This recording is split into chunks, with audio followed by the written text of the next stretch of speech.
Quiero que busquen el libro de los Hechos. Damos la bienvenida a todos, aquellos que a esta hora también se conectan a través de las redes. Hechos capítulo 2. Y vamos a hablar hoy de la iglesia irresistible. Hechos capítulo 2. Cuando Cristo es el centro, la iglesia se vuelve irresistible. No se puede resistir las personas a la iglesia. Dice Hechos capítulo 2, desde el versículo 42 en adelante. Y perseveraban en la doctrina de los apóstoles. ¿Tienen la palabra?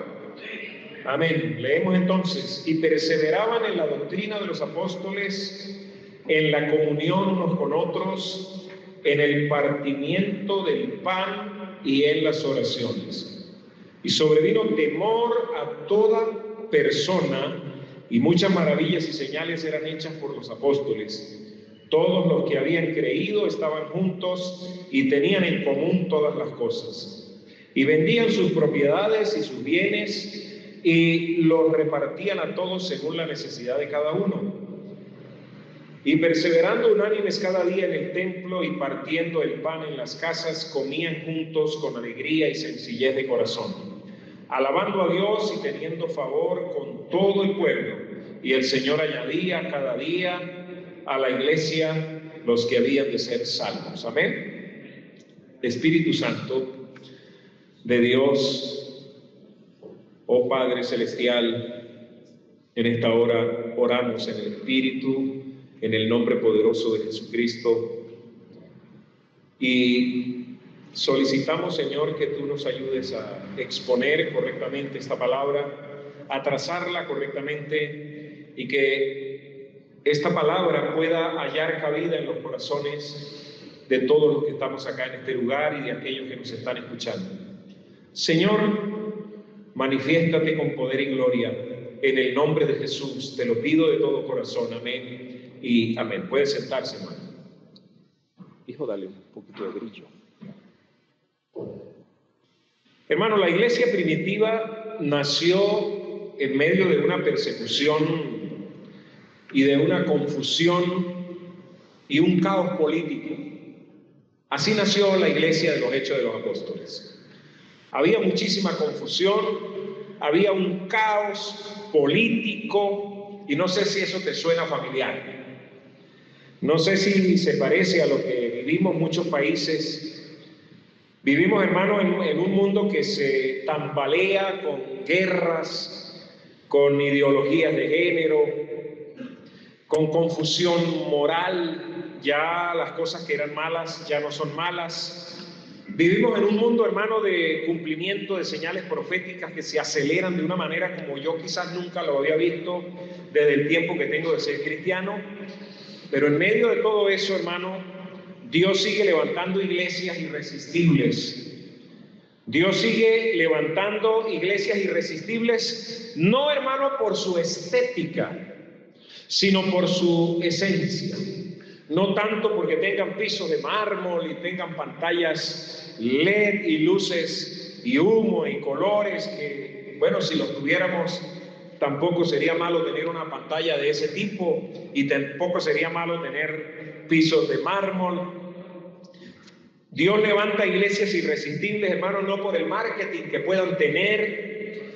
Dios levanta iglesias irresistibles no por las figuras que la persona pueda tener, sino, hermano, por lo que el Espíritu Santo está haciendo en estos últimos tiempos. Nosotros estamos ante este pasaje que acabamos de leer, y este pasaje describe, hermano, nada más y nada menos que el modelo original de la iglesia cuando nació. En estos días yo estaba aquí donde el señor Luis, detrás de la barranca, y vino el señor Orlando,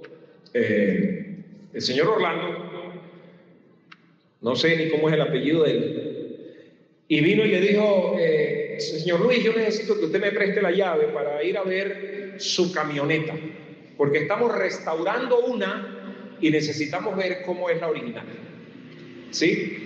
El Señor le dijo, claro, llévese la llave, tómele fotos, grabe, mire lo que necesite para que usted vea cómo es el modelo original. Porque ellos están, repito, restaurando uno. Entonces, esto me hizo a mí pensar, cuando él dijo en ese momento eso, yo dije, siempre que uno necesita enderezar o corregir, es bueno mirar el modelo original. ¿Cuál es el modelo original de la iglesia? ¿Cuál es esa esencia de esa iglesia que transformó el mundo, que trastornó el mundo? Y esa iglesia que aparece en Hechos capítulo 2, hermano, es un retrato de una comunidad transformada por la presencia de Cristo, por la presencia del Espíritu Santo. Una iglesia marcada por la doctrina, una iglesia marcada por la adoración, una iglesia marcada por la comunión, una iglesia marcada por el servicio y por el crecimiento. Si nosotros queremos ver cuál es la condición y hacer una radiografía de la iglesia Silo, no podemos hacerla con otra iglesia que nosotros vimos en televisión, o donde se congrega mi mamá, o donde se congrega mi papá. Lo más lógico es que nosotros vayamos al modelo original, que es el de la Biblia, el de la palabra del Señor. Hermanos, el reloj profético está marcando los últimos minutos antes del arrebatamiento de la iglesia. En estos días conversaba con una señora.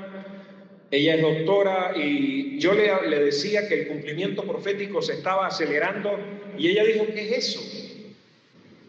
¿Cómo es eso? Le hablé de la construcción del tercer templo en Jerusalén y ella dijo, ¿y eso qué es? Yo decía, wow, Señor, pero a la vez pensaba, ¿y cuántos de nosotros en nuestras iglesias tampoco sabemos absolutamente nada de estas cosas? Lo cierto, hermano, es que el Señor Jesucristo dijo que iba a arrebatar o que iba a levantar a su iglesia, aunque muchos se han levantado en contra de esto.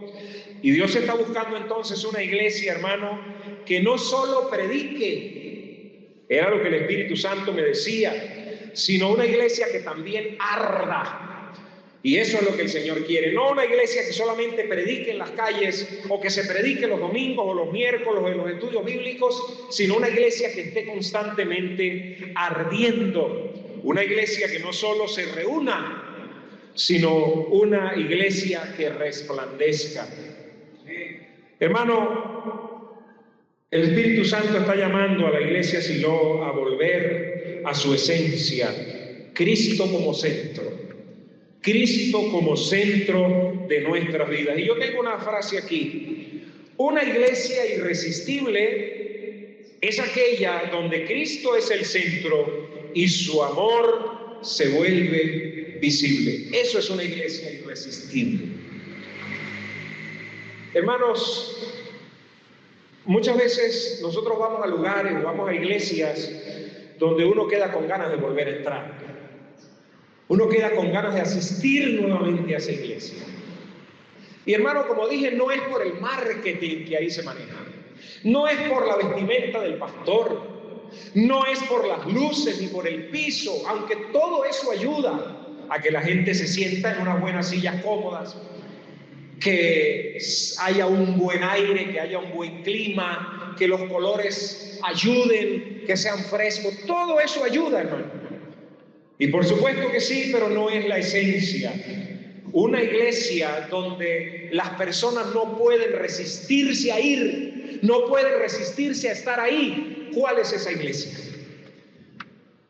Tristemente, hermano, nosotros en nuestras iglesias las personas vienen una vez y dicen no vuelvo más. Y yo decía, esta iglesia de los Hechos de los Apóstoles del capítulo 2, desde el versículo 42 en adelante, era una iglesia irresistible. La gente quería estar ahí, porque había, hermano, servicio, había comunión, había testimonio, había doctrina, había adoración, había crecimiento, había salvación. Y las personas querían estar ahí. Hoy día, hermano, ni siquiera los que asisten a la iglesia quieren estar en la iglesia. Y nosotros entonces tenemos una iglesia no irresistible. No es la iglesia, hermano, que yo, Dios mío, va a llegar el domingo, que llegue el domingo, quiero estar ahí. Y la pregunta es, ¿por qué? la gente no quiere estar en la iglesia. Y los que están, dejan el cuerpo y se van. ¿Por qué? Le preguntaba yo al Señor ayer que subí al cerro, y le preguntaba al Señor pensando en esto y meditando en la enseñanza, y le decía: Señor, ¿por qué nosotros no tenemos una iglesia irresistible? ¿Por qué nosotros no tenemos una iglesia donde la gente corra a buscar comunión? ¿Por qué la gente no corre a buscar servicio? ¿Por qué la iglesia no tiene esto? ¿Por qué no tiene aquello? ¿Y qué le falta? ¿Y qué tenemos que hacer? Hermanos, veamos en este pasaje de la Biblia cómo es una iglesia irresistible. Y cuando usted escuche la palabra iglesia, piensa en Benjamín, piensa en Josefa, piensa en José, piensa en Juan, piensa en Josué, piensa en Reinaldo, o piensa en el edificio. Una iglesia irresistible se refiere a las personas que viven lo que Hechos capítulo 2 está mencionando. Traigo algunos puntos para compartir con ustedes, espero que el tiempo me dé, de lo contrario, no estoy tampoco apurado por terminarlo, lo que el Espíritu Santo dio. Si no puedo terminarlo, hermano, lo termino el próximo domingo. Lo cierto es que quiero compartir con ustedes lo que es una iglesia irresistible. De hecho, esta semana estuve enviando devocionales al grupo de lo que tiene que ver con una iglesia irresistible, atractiva, que la gente sienta: oye, esa iglesia no puede desaparecer de Calvario. Esa iglesia tiene que estar ahí, porque es una iglesia sumamente influyente, es una iglesia sumamente necesaria, es una iglesia que ora, es una iglesia que ayuda al necesitado, es una iglesia que cuando la comunidad la necesita, ahí está, es una iglesia que su edificio sirve a la comunidad, es una iglesia que cuando el sector del Calvario necesita hacer algo, cuenta con la iglesia. Y cuando hablo de iglesia, hablo de las personas que se congregan en este lugar. Una iglesia irresistible es aquella donde Cristo es el centro y su amor se vuelve visible. ¿Cómo es eso, pastor? ¿Cómo es una iglesia donde Cristo es el centro? Una iglesia donde Cristo es el centro, no hay lugar para la figura humana. No hay lugar para el orgullo. No hay lugar para yo fanfarronear. No hay lugar para yo demostrar cómo toco, cómo canto, cómo enseño. Miren todo lo que yo sé, miren todos los estudios que tengo. Una iglesia donde Cristo es el centro, se habla de Cristo, de que Cristo es la salvación. Una iglesia donde Cristo es el centro y su amor se hace visible. Es decir, de ese amor de Cristo que habla la Biblia, la iglesia lo hace tangible. La gente lo puede tocar, la gente lo puede sentir, la gente puede ver a Cristo en medio de esa iglesia. Número uno, una iglesia irresistible, o en una iglesia irresistible hay autenticidad que atrae. Es una iglesia auténtica, no imita a nadie. No imita las iglesias de Europa, no imita las iglesias de Norteamérica, no imita las iglesias de ninguna parte, sino que imita la iglesia de Cristo, es la iglesia auténtica. Leamos el versículo 42. Dice, vamos a leer solo una parte: y perseveraban en la doctrina. Eso lo tiene una iglesia irresistible, hermano. Una iglesia irresistible es una iglesia que tiene autenticidad. Dice, y perseveraban en la doctrina de los apóstoles. ¿Por qué Hechos hace tanto énfasis de que una iglesia, para que sea irresistible, tiene que perseverar en la doctrina de los apóstoles? ¿La doctrina era de los apóstoles o la doctrina era de Cristo? ¿Quién había formado a los apóstoles? ¿Quién les había enseñado a los apóstoles? ¿Quién comisionó a los apóstoles? Cristo. Así que cuando una iglesia persevera en la doctrina de los apóstoles, lo que está diciendo Lucas cuando escribe esto es que la iglesia perseveraba en la doctrina de Cristo. Perseverar en la doctrina. Hermano, en medio de lo que nosotros vivimos a nivel religioso, en medio de la persecución, la iglesia se aferra a la enseñanza apostólica, es decir, a la enseñanza de Cristo, porque los apóstoles aprendieron de Cristo. Cristo les enseñó y los comisionó para que fortalecieran la iglesia que Él había fundado. Pero nosotros vemos hoy día, hermano, que nuestras iglesias, con mucha facilidad, no dependemos de la doctrina de los apóstoles, sino de el apóstol, entre comillas, que dice lo que hay que hacer. Hermano, nosotros vemos con mucha facilidad en televisión, en los mensajes, en las redes, todo, hermano, lo que tiene que ver con doctrinas que no precisamente son las doctrinas de los apóstoles y por ende no son las doctrinas de Cristo. Segunda Timoteo, capítulo 4, versículo 3 y Apocalipsis, capítulo 3. Por ejemplo, Apocalipsis en el capítulo 3 habla de la Odisea y de la iglesia de Filadelfia, resaltando, hermano, la fidelidad en tiempos de apostasía. En los tiempos que nosotros tenemos, donde la gente está apostatando de la doctrina de Jesucristo y de los apóstoles y dicen, sí, eso lo dice la Biblia, pero ahora nosotros vivimos en otro tiempo, vivimos en otra era. Hermano, la perseverancia doctrinal es señal de una iglesia que espera al novio con sus lámparas encendidas. Pero ¿saben qué, hermano? La doctrina pura, como nos la enseñó el Señor Jesucristo y como nos la enseñaron los apóstoles, se ha perdido. Y ahora, hermano, nosotros tenemos dentro de las iglesias mensajes, y no me canso de decirlo, mensajes que van más hacia la sanidad, mensajes que apuntan más hacia la prosperidad, hacia el éxito, hacia la influencia, hacia las redes, hacia el marketing, hacia la fama, hacia la fortuna, que a la negación, que al yo, que a la cruz, que a cargar, que a renunciar, que al arrepentimiento. Ese tipo de mensajes en estas nuevas iglesias ya no se predican. Ya no se predica lo que nosotros enseñábamos en la escuela dominical hoy acerca del pecado. Que el que practica pecado es del diablo. Eso ya nos enseña. El que practica pecado en serie, la palabra practica, es decir, lo va practicando hasta perfeccionarlo. El que hace eso no es de Dios, es del diablo. Pero nosotros tenemos en nuestras iglesias, hermano, este tipo de prácticas, y la doctrina pura de los apóstoles, la doctrina de Cristo nos dice que no podemos, hermano, estar como las iglesias tibias, sino que tenemos que estar como la iglesia de Filadelfia. Hermano, en tiempos de engaño doctrinal, la iglesia irresistible se aferra a la verdad. Hay engaño doctrinal por todas partes. A nosotros, hermanos, se nos ha ido gente por todos lados. No solamente de la iglesia Silo, de la iglesia Getsemaní, de la organización. Se nos va la gente, hermano, detrás de los panes y de los peces, detrás de la sanidad, detrás de porque aquel hombre tiene don de sanidad, porque aquel hombre levanta a los muertos, porque aquel hombre levanta a los heridos, porque aquel hombre no sé qué, porque esto, porque aquello, porque mire, oró por mí y yo fui sano. Aunque nunca digan que el camino de la salvación es Jesucristo, aunque nunca digan que somos pecadores y necesitamos del arrepentimiento.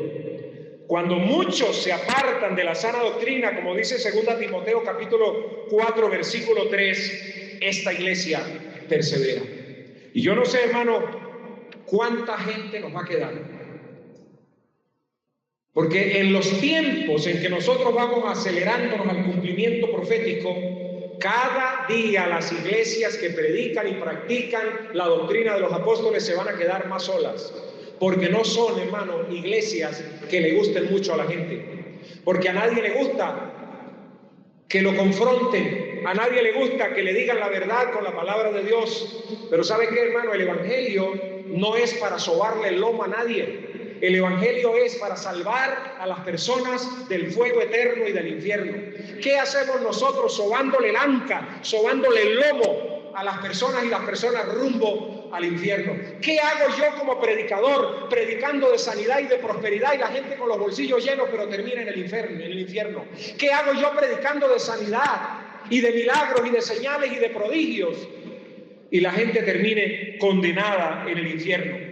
Cuando muchos se apartan, hermano, de la sana doctrina, esta iglesia persevera en la doctrina de los apóstoles y eso la hace una iglesia irresistible. Hermano, en medio de la tibieza de la Odisea, esta iglesia es como Filadelfia, fiel, pequeña, pero poderosa. Amén. Y nosotros, hermanos, hemos sido puestos en esta sociedad oribantina para hacer sal, para hacer luz y para predicar la sana doctrina. Un joven, hermano, entra y ve una iglesia que no negocia la verdad, no es una iglesia popular, pero es pura, y eso, hermano, lo transforma. Los últimos tiempos que nosotros vivimos, la doctrina será atacada. Y tengo dos preguntas para ti. ¿Estás preparado para defenderla con amor y fuerza y firmeza? ¿Estás preparado para defender la doctrina pura de los apóstoles con firmeza ante los ataques que vienen? Somos parte de la iglesia que espera al novio con las lámparas encendidas, atentos, así queden 3 o 4 en la iglesia, porque los demás se han ido. Mi amado hermano,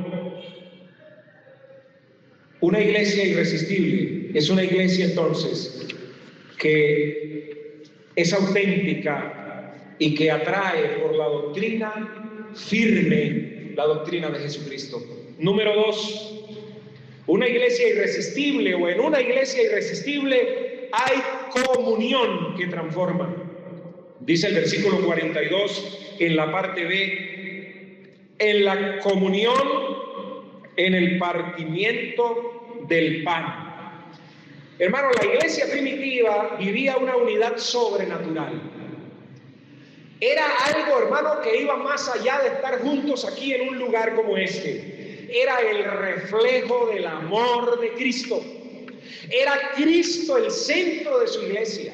Era Cristo el centro de sus vidas. No predicaban de nada más que no fuera Cristo resucitado. No había otro mensaje que no fuera el mensaje de arrepentimiento. Ese era el mensaje. Pero en esa iglesia había comunión. Hermano, la iglesia debe ser un refugio en tiempos de persecución. Usted y yo no hemos sido perseguidos. Lo más perseguidos que estuvimos fue en el tiempo del COVID, cuando nos cerraron las puertas de las iglesias y añorábamos y decíamos, ¿cuándo nosotros podremos volvernos a reunir? ¿Cuándo abriremos las puertas de la iglesia para volver a ir al culto? Me decían a mí, pastor, tengo tantas ganas de ir al culto. Pastor, no es igual como estar en la iglesia. Hermano, la iglesia debe ser un refugio en tiempo de persecución. La necesidad de comunidad en la tribulación. La necesidad, hermano, como cuando usted está fuera del país y usted se consigue a un venezolano y ojalá sea de su tierra, de su pueblo, y usted dice, yo también soy de ahí. Como me contaba una hermana de Getsemaní que estuvo en París y se consiguió a un tipo de pregonero, un chamo de pregonero, y él le dijo, yo soy de pregonero y tengo un restaurante y vendo comida. Y ella dijo, aunque no era del mismo pueblo mío, qué alegría ir a comerme una sopa en el restaurante de él, en un país que no habla mi propio idioma. Qué hermoso cuando usted en el día a día, en el desgaste del día a día, usted se consigue un hermano en Cristo. Qué bonito cuando usted viaja a otra ciudad y usted se consigue, puede llegar a la casa de un hermano en Cristo. Qué hermoso cuando alguien de otro país o del mismo país le dice, yo estoy orando por usted. Eso se llama comunión. Una iglesia que no solo se reúne un domingo, una iglesia que tiene una unión común. Y en un mundo cada vez más dividido, la iglesia irresistible modela unidad sobrenatural. Es curioso, hermano. Es curioso que la unidad es una de las primeras cosas que el diablo ataca en la iglesia. Pero Hechos de los Apóstoles, el Espíritu Santo dice que esta iglesia irresistible, esta iglesia original, tenían en común y partían el pan, refiriéndose a la cena del Señor y también refiriéndose a alimentación que compartían en las casas de los hermanos.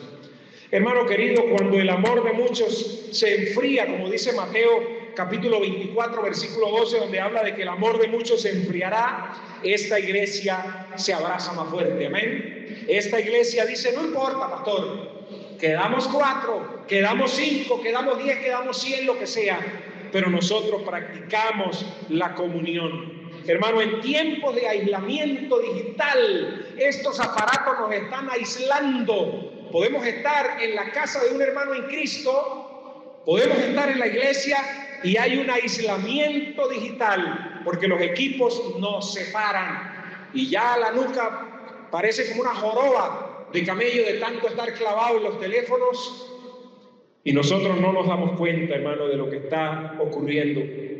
Una familia rota, hermano, es restaurada por la comunión de los santos. Me comentaba en estos días una familia de la iglesia que está ayudando a otra familia que han ido a visitar brujos, a practicar brujería, y ellos están tratando de ayudarlos, tratando de sacarlos. Una familia rota que es restaurada por la comunión de los santos, no por el programa, sino por el amor que la iglesia tiene. Y la iglesia es usted en la calle, hermano. La iglesia no es los domingos el culto solamente. La iglesia es usted en la calle. Es la iglesia Silo en la calle, en el conuco, en el negocio. Es la iglesia. Usted es representante de la iglesia Silo. Es miembro del cuerpo de Cristo. Estamos siendo familia espiritual, hermano, que muchos necesitan cuando venga la persecución.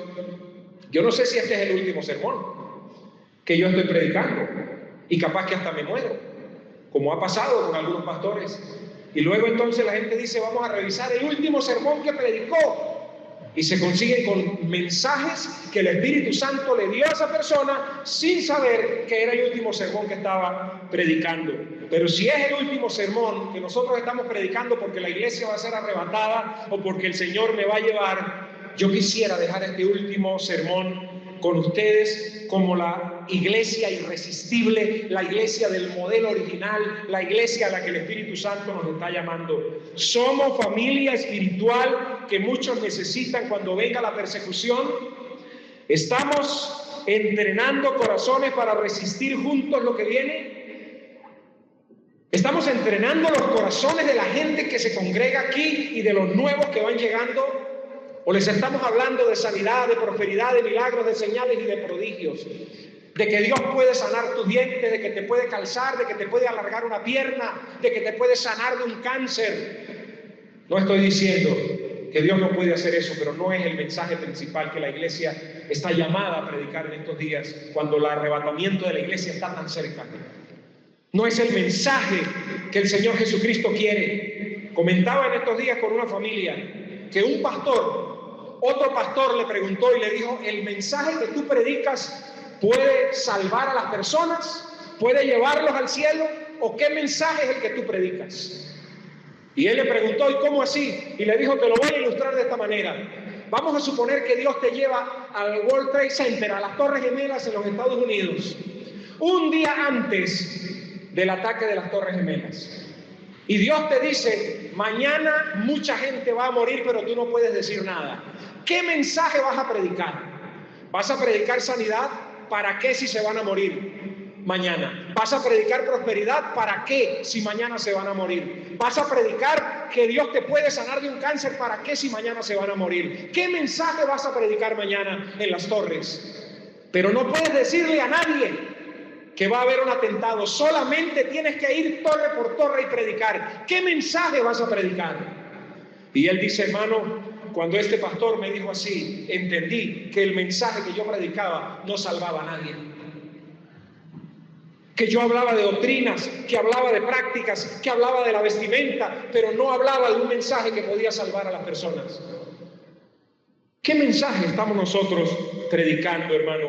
¿Estamos como las novias con las lámparas llenas de aceite preparando? ¿O qué mensaje estamos predicando? Hermano, número 3, en una iglesia irresistible hay adoración que conmueve. Hay una adoración que conmueve. Estos hermanos de Hechos capítulo 2, hermanos, era una gente que tenía una adoración tremenda. Dice el versículo 43, y sobrevino temor a toda persona. Ese temor, hermano, sí lleva implícito un poquito de miedo, pero también es respeto por lo que Dios estaba haciendo en ese lugar. Hermano, la adoración no era espectáculo. Ya no sé, hermano, pero yo me he vuelto un poco exigente para esto. Me gusta la buena música, sí. Por eso es que yo mismo ya no quiero tocar más. Porque me gusta la buena música. En mi oído está entrenado, hermano, para oír buena adoración, buena alabanza, buena ejecución de los instrumentos. Y como yo no lo puedo hacer, me turbo, hermano. Yo mismo me genero ruido. Hermano, pero estos hermanos, aunque no tenían los mejores instrumentos ni la mejor banda musical, tenían una adoración que no era un espectáculo, sino reverencia ante lo sagrado. Estamos ante el Dios Todopoderoso y eso requiere reverencia. Deja tu celular quieto, deja las redes quietas, deja quieto lo que está quieto y ten respeto por las cosas de Dios. Hermanos, se enfatiza la libertad del espíritu en contraste con la religiosidad vacía que tenían las otras religiones o el judaísmo o los practicantes. Era una religión vacía, hueca, pero ellos, hermanos, sobrevino gran temor, como dice Hechos capítulo 2, versículo 43, quiero leerlo. Dice la palabra, y sobrevino temor a toda persona, y muchas maravillas y señales eran hechas por los apóstoles porque Cristo era el centro. Y aunque las maravillas y las señales estaban presentes, Cristo seguía siendo el centro y el mensaje seguía siendo arrepiéntete de tus pecados. Hermano, la adoración prepara corazones para el encuentro con el Rey, como dice Apocalipsis capítulo 4, versículo 8. No dejaban de decir, santo, santo, santo. Una iglesia irresistible es una iglesia que tiene una adoración, hermano, una adoración que conmueve a las personas, porque no es un espectáculo, es quebrantamiento, es entrega, es donde cada quien solito se mete con Dios y adora. Y no está pendiente de que si aquel brincó, que si aquel se sentó, y no está pendiente de reírse del que levantó la mano o del que decidió decir unas palabras. Eso no es adoración. Cuando alguien está adorando y yo lo miro y me río, usted es un instrumento del diablo. Yo soy un instrumento del diablo. Cuando alguien hizo algo en la alabanza y en la adoración y yo lo miro y digo, uy, qué estúpido, yo estoy siendo un instrumento del diablo. Porque la verdadera adoración se mete con Dios, no le importa el que está al lado, sino que se mete, no es que no le importa porque no me importa, sino que no estoy mirando, sino que solamente me concentro en las cosas del Señor. Una iglesia que adora, una iglesia que conmueve los corazones. Hermano, y cuando el mundo se llena de entretenimiento religioso, esta iglesia cultiva la reverencia. Amén. Cuando el mundo entretiene a la gente en las iglesias, hermano, con sus shows y con sus cosas raras, esta iglesia entonces cultiva la reverencia delante del Señor. En días donde el Espíritu Santo es ignorado, la iglesia Silo le da el lugar al Espíritu Santo que tiene. Hermano, el Espíritu Santo no es una fuerza. El Espíritu Santo no es un viento, el Espíritu Santo no es alguien que me hace sentir bien. ¿Sabe usted cuál es la tarea del Espíritu Santo? El Espíritu Santo guía, el Espíritu Santo transforma, el Espíritu Santo consuela, el Espíritu Santo capacita. Pero ¿sabe qué es el trabajo principal del Espíritu Santo? Revelar a Cristo en la vida del creyente. No es, ay, me hizo llorar, me hizo sentir, ay, sentí algo tan hermoso, me fui al suelo, el pastor me tocó y yo me fui al suelo. ¿Qué es eso, hermano? ¿Qué es eso? Que el Espíritu Santo me tomó y yo me sacudo como una loca o como un loco. Cuando el Espíritu Santo es control y dominio propio. ¿Qué es eso? Que tú pierdes el control porque el Espíritu Santo te tocó y comenzaste a decir unas pocas cosas que ni sabes qué es lo que estás diciendo. Yo no sé si este mensaje es para ti o para alguien que nos está escuchando, o para mí que lo estoy predicando, pero yo me preguntaba esta semana, ¿cuál es la tarea principal del Espíritu Santo? Guiarnos a toda verdad, consolarnos, confrontarnos, pero sobre todo revelarte a ti quién es el Señor Jesucristo. Por eso una iglesia donde el Espíritu Santo tiene libertad es una iglesia donde Cristo sigue siendo el centro. Algunos dicen, pastores, que usted casi no habla del Espíritu Santo. Y le digo, ¿sabe cuál es el trabajo del Espíritu Santo? Guiarme a Cristo, porque Cristo es quien murió en la cruz del Calvario. Y con esto yo no estoy menospreciando la figura del Espíritu Santo, sino le estoy dando el lugar que Él se merece. Hermano, Él es el agente activo en la iglesia y en el mundo. Guiará a toda verdad, como dice Juan en el capítulo 16, versículo 13. Él los va a guiar a ustedes a toda verdad. Y qué bueno que usted pueda pedirle al Señor eso. Número 4. En una iglesia irresistible hay servicio que impacta. Hermano, una mujer se quebranta en adoración, no por la música, sino por la presencia, y su vida cambia. Hermano, ¿nuestra adoración está preparando corazones para encontrarse con el Rey? La adoración que nosotros tenemos prepara los corazones para el encuentro con el Rey. Estamos cultivando atmósferas donde el Espíritu pueda hablar, corregir y activar. Nosotros en la adoración que tenemos acá en la iglesia, el Espíritu Santo puede corregir, puede hablar, puede activar. ¿O de qué estamos nosotros hablando? En una iglesia irresistible hay un servicio que impacta. Versículo 45. Dice, vendían sus propiedades. ¿Cómo dice? Versículo 45. Y vendían sus propiedades y sus bienes y lo repartían a todos según la necesidad de cada uno. Hermano, ¿sabe qué? Esto no es comunismo.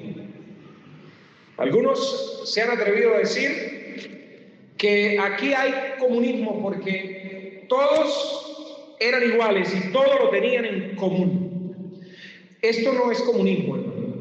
Esto era un común acuerdo entre los hermanos que voluntariamente accedían a tomar estas decisiones. No estaban bajo coacción, no los estaban amenazando, no les pusieron reglamentos que tiene que ser así, si no usted va preso. Hermano querido, esto era un común acuerdo. Vendían sus propiedades, lo repartían según la necesidad. ¿Qué había en esta iglesia irresistible? Había una generosidad radical en medio de la escasez. Me decían estos días el pastor, un pastor del Zulia, para no decir su nombre, me dijo, hermano, yo no sé si yo estoy equivocado, pero yo creo que un cristiano no puede tener plata. Le dije, ¿eso por qué, hermano? Me dijo, hermano, porque es que mire, le voy a decir lo que es mi experiencia. Cuando yo tengo un poquitico de plata, de una vez el Señor me muestra quién tiene necesidad. Me hizo acordar de un señor de San José que decía, cada vez que yo vendo cosecha, el pedazo de carro sabe que tengo plata y comienza a pedir. Él dijo, hermano, mire, cuando yo tengo unos ahorritos, de una vez el Señor me muestra quién está pasando necesidad. Y de una vez venga para acá. Ese hermano tenía un carro y un día vio a un hermano anciano que le costaba mucho para venir a la iglesia. Y él llegó y dijo, voy a orar porque siento que el Señor me está diciendo que le tengo que dar mi carro a él y no tengo más carros. Y comenzó a orar y él dice, yo no sabía si era Dios o era el diablo que me quería robar el carro, pero yo sentía que era el Espíritu Santo. Y un buen día el hermano se le acercó y le dijo, hermano, me gusta el carro suyo, qué carro tan bonito, ojalá el Señor me concediera un día. Y él le dijo, hermano, ya no aguanto más, ya no aguanto más esto, tome, llévese ese carro.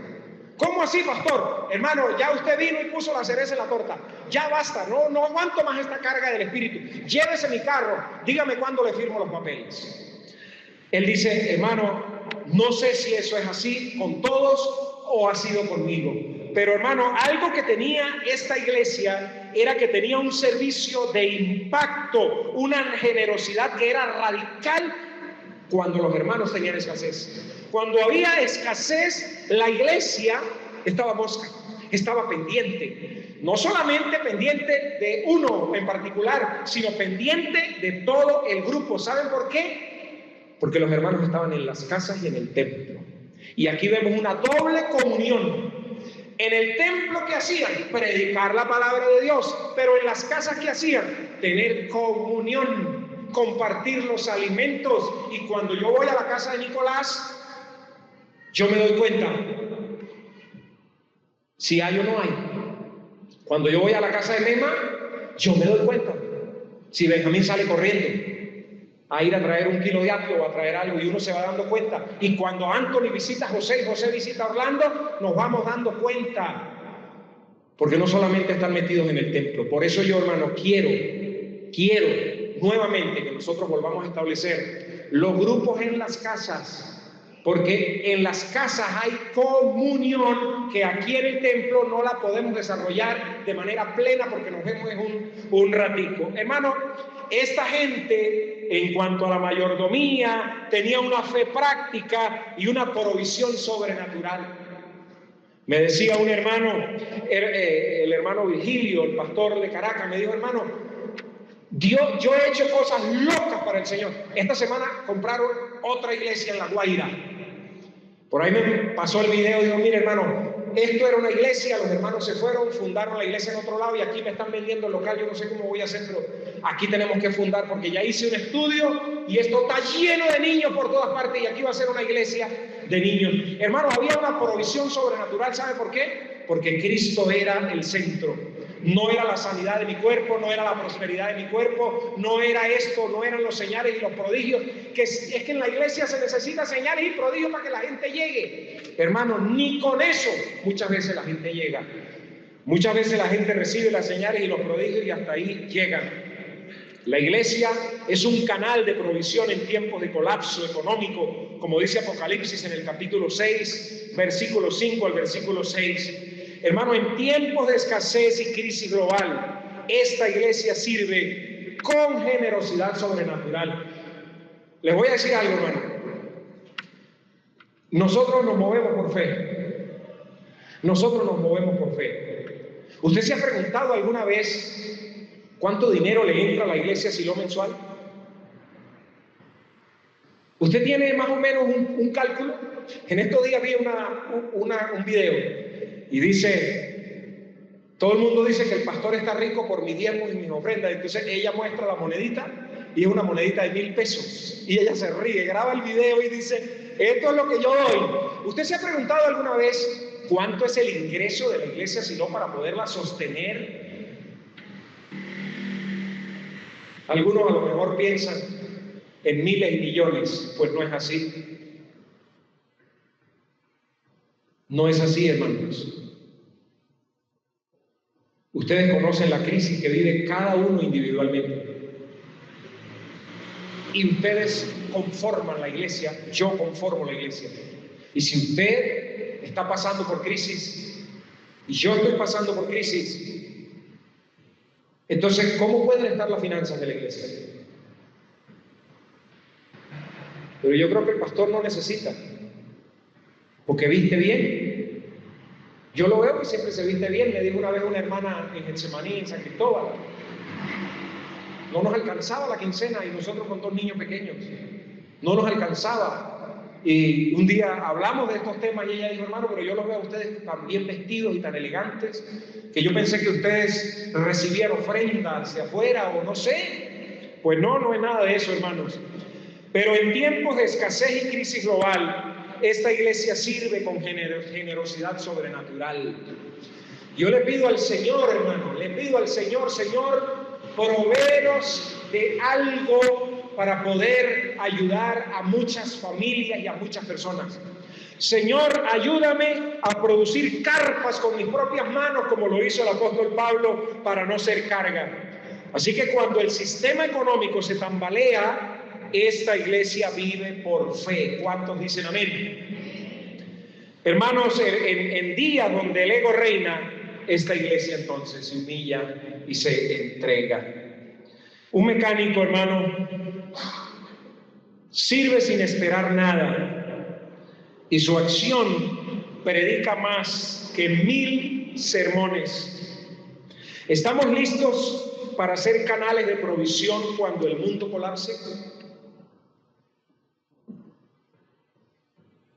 ¿Estamos listos para ser canales de provisión cuando el mundo colapse? ¿Estamos enseñando a la iglesia Silo a vivir como mayordomos del reino, donde nos preocupamos los unos por los otros?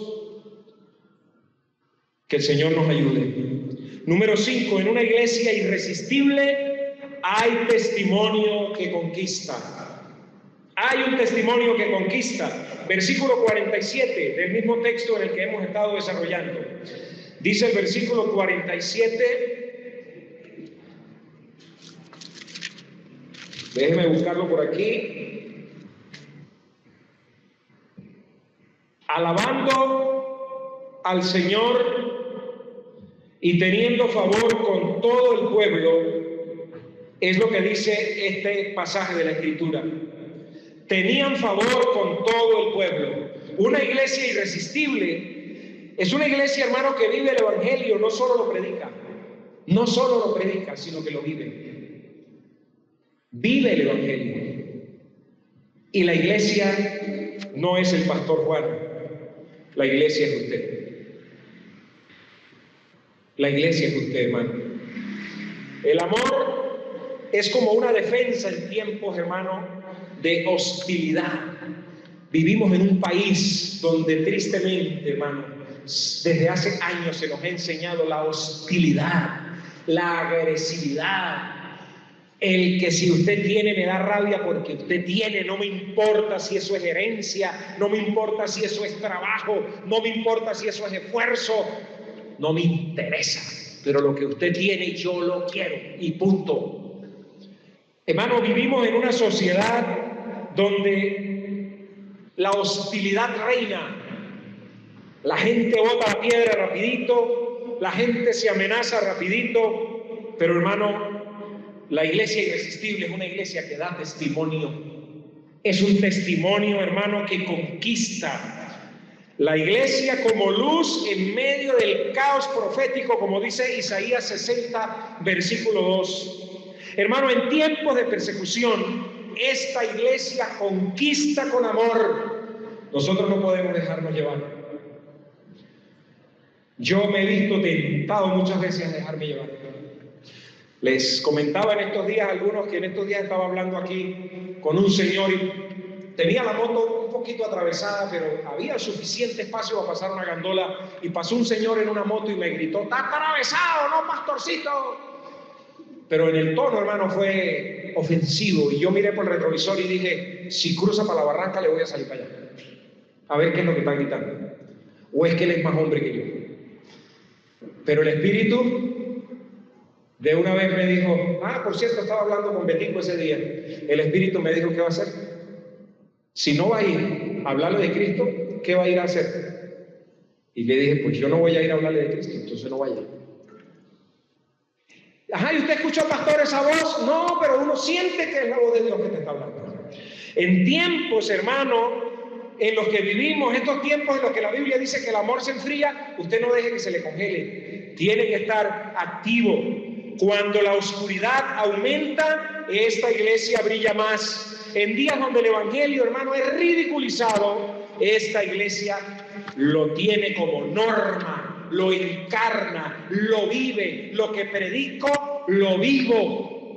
Hermano, en estos días estaba un señor allá afuera, estábamos aquí en pleno culto y yo me di cuenta cuando un hermano se paró rapidito, fue, lo recibió, lo metió, lo trajo, lo atendió y yo decía: wow, qué hermoso. Qué hermoso que se predique, pero que también se practique, que se hable del amor, pero que también se pueda vivir el amor. Hermano, la iglesia, por ejemplo, organiza una jornada de salud acá en el sector del Calvario y la comunidad no entiende todo, pero reconoce el amor. Usted organiza una jornada de salud, pide permiso, tranca la calle, trae médicos, trae pediatras, trae odontólogos, trae internistas, hace una jornada, como la hicimos hace mucho tiempo aquí, que todavía estaba el pastor Javier, que nos permitió hacerla. Y estuvimos y la comunidad no entiende, pero solo entiende una cosa: lo que están haciendo es por amor. Hermano, ¿estamos siendo luz en medio del caos profético que estamos viviendo? Nuestra iglesia está lista para ser refugio cuando el mundo se desmorone. ¿Estamos listos para recibir a la gente? ¿Estamos listos de verdad para recibir a los pecadores? ¿Estamos listos, hermanos? Número 6, con esto termino. En una iglesia irresistible hay crecimiento que Dios da. Versículo 47 dice: y el Señor añadía cada día a la iglesia los que habían de ser salvos. Hermano, ¿quién hace crecer la iglesia? ¿Los proyectos? ¿Los planes, las estrategias de evangelismo o el Señor? El versículo dice: alabando a Dios y teniendo favor con todo el pueblo, y el Señor añadía cada día a la iglesia los que habían de ser salvos. En el pasaje original dice algo así como: añadía a los que se iban salvando. Añadía a los que se iban salvando. Hermano, el crecimiento no era por estrategias humanas, sino por la obra del Espíritu Santo. Hermano, usted sabe cuántas trasnochos y desvelos tengo yo pensando cómo hago crecer la iglesia. Y el Espíritu dice: tú puedes salir a evangelizar, tú puedes salir a predicar, tú puedes tener 40 programas de radio, tú puedes tener horas y horas y horas, tú puedes predicar cualquier cantidad de sermones, pero tú no eres el que hace crecer la iglesia. La iglesia la hace crecer el Señor por la obra del Espíritu Santo. Y la salvación, hermano, es una iniciativa divina, no es una manipulación. No es una manipulación que nosotros hacemos como iglesia.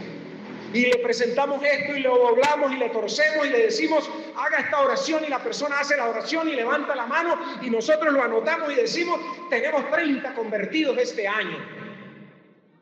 Pero esos 30 muchas veces no aparecen en el libro de la vida del Cordero. Y seguimos así, hermano, avanzando.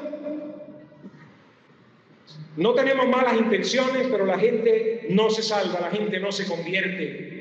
Hermano, la salvación es una iniciativa divina por la predicación del Evangelio, por supuesto, porque si no se predica, tampoco las personas oirán y creerán. ¿Sabe, hermano, que esta es la última cosecha antes del arrebatamiento? ¿Sabe que estamos recogiendo la última cosecha antes de que la iglesia sea arrebatada? ¡Wow, hermanos! En tiempos de apostasía, esta iglesia sigue creciendo por la obra del Espíritu Santo. Amén. Cuando muchos se enfrían, esta iglesia entonces se enciende. Y en días donde el Evangelio es censurado, esta iglesia lo vive con poder. ¿Cuántos dicen amén? Un crecimiento que lo da Dios, eso lo tiene una iglesia irresistible. Hermano, un joven escucha un programa radial. Llega a la iglesia y se entrega a Cristo. Nadie lo manipuló, solo Dios lo trajo. Escuchó el mensaje. A mí me escribe gente, hermano, a todas horas, a todos los días. Gente como en estos días que me atreví a pasar un mensaje al grupo. Cosas que uno no entiende. Como una persona poseída por un espíritu, en medio de eso agarra el teléfono y escribe: pastor, ore por mí, hoy me han tenido que tener amarrada. Dicen que hago muy feo y que digo cosas horribles. Pastor, ore por mí. Hermano, no es manipulación en medio del caos, es presentar la salida que es el Señor Jesucristo. Hermanos, estamos orando por cosecha antes del arrebatamiento? ¿Estamos orando por esa cosecha? ¿Estamos listos para discipular a los últimos que entrarán antes de que se cierre la puerta? La iglesia irresistible no es la más grande, es la más metida, hermano, y encendida con el Señor. No es la iglesia más famosa, es la más fiel. No es la más moderna, es la más preparada. Preparada porque espera el Cordero, y esa iglesia es usted, hermano. Yo mañana puedo dejar de ser, pero usted queda aquí en el pueblo. Usted como iglesia queda aquí en el pueblo. Algunos a lo mejor se van, pero usted vive aquí. Esta es su iglesia. Los ministerios que la iglesia tiene son sus ministerios. La radio que la iglesia tiene es su radio. Los ministerios con niños, con adolescentes, con damas, son sus ministerios. Yo soy un obrero más, que en cualquier momento puedo ser quitado por alguna razón que el Señor quiera. Hermano, porque cuando Cristo es el centro, cuando su amor se vuelve visible, cuando su gloria se manifiesta, entonces el mundo no puede ignorarla. Cuando el amor de Cristo se manifiesta de estas maneras, de estas 6 maneras que mencioné, el mundo no puede ignorarla y el cielo no puede esperar para llevársela. Porque es una iglesia, hermano, que espera al novio. Hoy Dios te llama a ser parte de esa iglesia, de una iglesia que arde. ¿Sabe cómo te ve Dios? Así.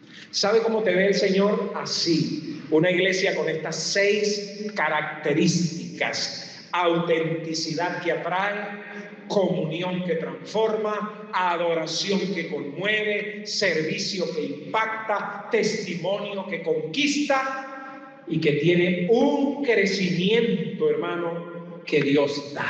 Esa es la iglesia, es esto. Pastor, yo no soy nada de eso. Pastor, yo no tengo nada que atraiga, nada que transforme, nada que conmueva, nada que impacte, nada que conquiste, pero solo basta que tú digas: Maestro, me pongo en tus manos. Solo basta que las damas digan: dejo de lado mis pasiones, dejo de lado mi orgullo, dejo de lado y me meto con el ministerio de damas. Solo basta que los jóvenes digan: voy a apartar mi tiempo. Solo basta que usted los miércoles diga: aquí estoy, Señor.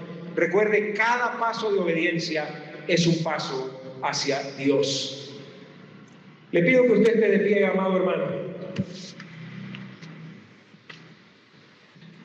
Si nosotros nos volvemos una iglesia así, seremos una iglesia que el mundo no podrá ignorar.